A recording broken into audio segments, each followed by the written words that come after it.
चिंतन श्री गुरुदेव दत्त श्री स्वामी समर्थ। तुम्हा सर्वांचं आपल्या स्वामी शक्ती या चॅनलमध्ये मनापासून स्वागत आहे। स्वामी तुम्हा सर्वांच्या सर्व चांगल्या इच्छा पूर्ण करोत एवढीच स्वामींच्या चरणी प्रार्थना करते आणि आपल्या आजच्या या नवीन आणि सुंदर व्हिडिओला पुन्हा एकदा नव्याने सुरुवात करते। मित्रांनो, आजच्या या व्हिडिओमध्ये मी तुम्हाला आर्थिक प्रगतीसाठी, आर्थिक प्राप्तीसाठी, घरात असलेले जे धन वैभव आहे किंवा जे धान्य आहे यामध्ये वृद्धी होण्यासाठी, घरामध्ये श्रीमंतीचे योग येण्यासाठी, घरामध्ये पैसा येण्यासाठी, अडलेला जो काही पैसा आहे हा पैसा परत मिळण्यासाठी किंवा जिथे जिथे पैसा मिळण्याचे रस्ते बंद झालेले आहेत हे रस्ते पुन्हा खुले होण्यासाठी एक अत्यंत विशेष आणि महत्त्वाचा उपाय सांगणार आहे।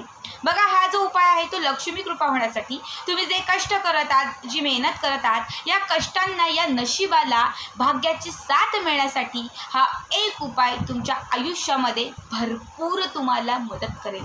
बघा, उपाय अत्यंत महत्त्वाचा आहे, त्यामुळे आजचा हा व्हिडिओ शेवटपर्यंत पहा आणि जे कोणी आपल्या चॅनलवरती नवीन असतील त्यांनी लगेचच आपल्या चॅनलला सबस्क्राईब करा, कारण तुम्ही आपल्या चॅनल सबस्क्राईब केल्यामुळे मी पुढचे जे व्हिडिओ बनवेन ते सर्वात आधी तुम्हा सर्वांपर्यंत पोहोचतील। हा जो उपाय आहे हा तुम्हाला शुक्रवारी करायचा आहे किंवा मग तुम्ही पौर्णिमेच्या दिवशी करू शकता किंवा मंगळवारच्या दिवशी। बघा, या एका उपायाने घरामध्ये बरकत यायला सुरुवात होईल। बऱ्याच वेळा आपण म्हणतो ना, मी सगळं करते पण माझ्या आयुष्यात बरकतच नाही आहे, मी दिवस रात्र कष्ट करते पण माझ्या जीवनामध्ये बरकतच येत नाही। तर हा एक उपाय केल्याने तुमच्या आयुष्यामध्ये बरकत यायला सुरुवात होईल। बघा, कुठलाही शुक्रवार किंवा पौर्णिमा किंवा मंगळवारच्या दिवशी तुम्हाला ही सेवा करायची आहे।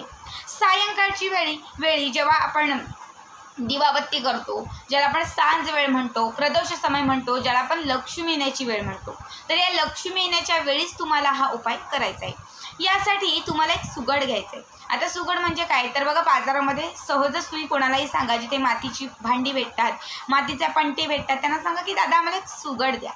इतकंसं असतं, जे मोठं मडकं असतं सेम त्याच पद्धतीने हे सुगड असतं, ज्याची पूजा ज्याचा उपयोग जो आहे तो बऱ्याच पूजांमध्ये केला जातो। बऱ्याच वेळा आपण शुभ कार्य करतो त्यामध्ये सुगड असतात। संक्रांतीच्या वेळी आपण सुगड घेतो। आता लक्ष्मीपूजनाच्या वेळी बऱ्याच जणांनी सुगड घेतले असतील। धनतेरसला सुगडांमध्ये आपण धान्य ठेवून त्याची पूजा करतो। इतकंच तुम्हाला एक सुगड घ्यायचं आहे, ठीक आहे। हे सुगड घेऊन तुम्हाला यामध्ये आता काही गोष्टी सांगते, त्या गोष्टी तुम्हाला घालायच्या आहेत। यातील पहिली गोष्ट आहे ती म्हणजे भीमसेनी, ज्याला आयुर्वेदिक कापूर म्हणतो। तर या कापराच्या 5, 7 किंवा 11 वड्या तुम्हाला घालायच्या आहेत। त्यानंतर या कापरावरती तुम्हाला 2 अख्ख्या लवंगा, कापूर घातला की त्याच्यावरती 2 अख्ख्या तुम्हाला लवंगा घालायच्या आहेत। त्यानंतर मूठभर एका मुठीत घेऊन खड्यांचे मीठ घालायचे। हे सगळं झालं, 3 गोष्टी घालून झाल्या की पुन्हा वरती तुम्हाला 5, 7 किंवा 11 भीमसेनी कापराच्या वड्या, छोटे छोटे तुकडे तुम्हाला ठेवायचे। त्यानंतर तुम्हाला म्हणजे आता तुम्ही कापूर पुन्हा ठेवला की त्यावरती तुम्हाला 1 रुपयांचं एक नाणं ठेवायचे। 1 रुपयाचं नाणं ठेवून त्यावरती, त्या 1 रुपयाच्या नाण्यावरती 2ही ओंजळीमध्ये तांदूळ घेऊन 2ही ओंजळींनी तुम्हाला तांदूळ सोडायचे, ठीक आहे।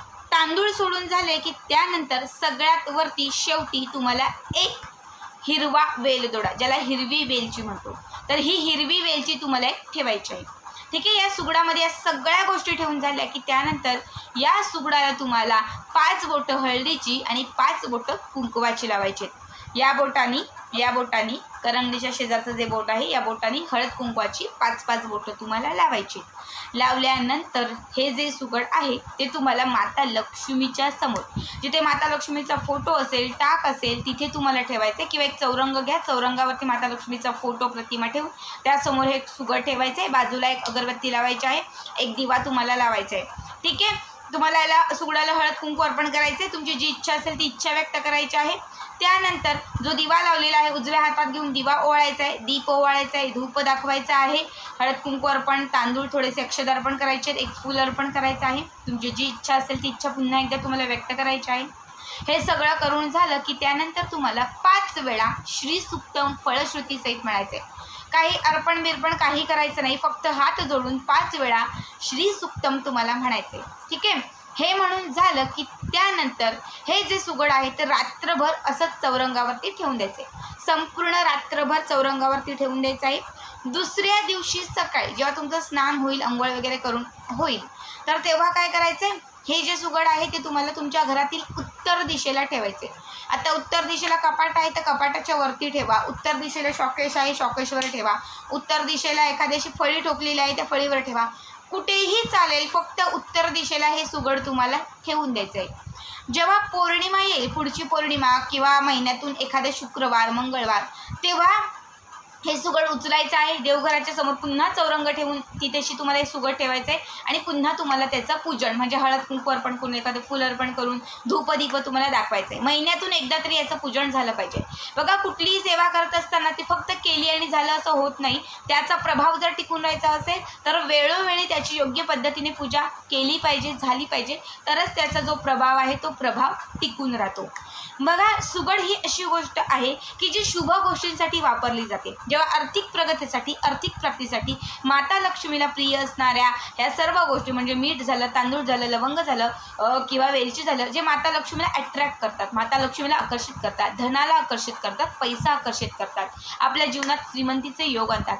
ह्या सर्व गोष्टी ज्या सुगडीत तुम्ही टाकाल आणि या सुगडीची तुम्ही पौर्णिमा किंवा मंगळवार शुक्रवार जो माता लक्ष्मीचा वार आहे त्या दिवशी जेव्हा तुम्ही पूजा कराल आणि त्याची घरामध्ये आपण प्राण प्रतिष्ठापना म्हणतो, म्हणजे आपल्या घरामध्ये जेव्हा त्याची प्रतिष्ठापना कराल तेव्हा लक्षात घ्या, तुमच्या घरामध्ये माता लक्ष्मीचा अखंड वास होईल.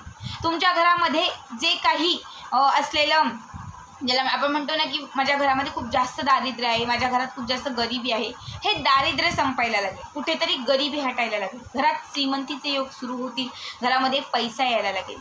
बघा, आयुष्यामध्ये ज्या ज्या गोष्टी तुम्हाला त्रास देत होत्या, मग ती शत्रुपीडा असेल किंवा अजून काही असेल, तर ह्या सगळ्या पिढ्यांचा नाश होईल.